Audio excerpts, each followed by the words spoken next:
करण आखिरकार समायरा और सिड की शादी के लिए राजी होता है, जबकि तृप्ति इस फैसले को अपनी योजना की सफलता के रूप में देखती है। नमस्कार दोस्तों, स्वागत है आपका बीएल डिजिटल मोटिवेशन में। आज हम लेकर आए हैं क्योंकि सास भी कभी बहू थी दो। आज के एपिसोड की बड़ी कहानी। एपिसोड की शुरुआत तुलसी और तृप्ति के बीच तनाव से होती है।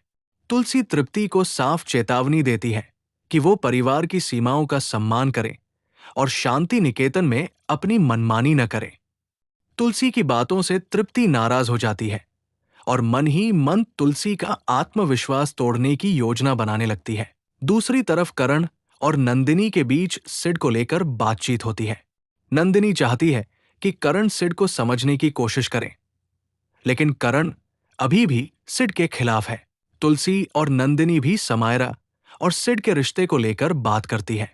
नंदिनी को चिंता है कि शादी के बाद समायरा तृप्ति के घर में सुरक्षित रहेगी या नहीं। तुलसी उन्हें समझाती है कि सिड को उसकी मां के अतीत के आधार पर नहीं परखना चाहिए। इसी बीच करण और गौतम तृप्ति की कानूनी धमकी से जुड़े दस्तावेज पर चर्चा करते हैं। उन्हें लगता है कि इस मामले से निकलना आसान नहीं है। तभी सिड शांति निकेतन पहुंचता है। वो पूरे परिवार के सामने अपने बारे में खुलकर बात करता है।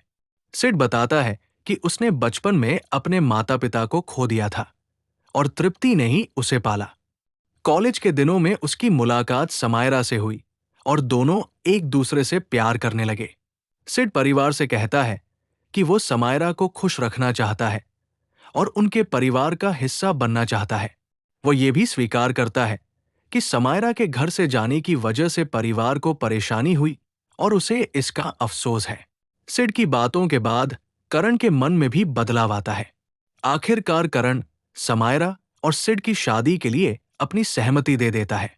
समायरा और सिड के लिए ये बड़ी खुशी का पल है, लेकिन दूसरी तरफ तृप्ति इस फैसले से खुश होती है क्योंकि उसे लगता है कि उसका बदला लेने का अगला कदम अब शुरू हो सकता है। अब सवाल है, क्या तृप्ति शादी के बाद कोई नई चाल चलेगी? क्या तुलसी उसके इरादों को समय रहते समझ पाएंगी? और क्या समायरा और सिड की शादी सच में खुशियों से भरी होगी? ऐसे ही रोजाना सीरियल अपडेट के लिए बीएल डिजिटल मोटिवेशन को सब्सक्राइब करें।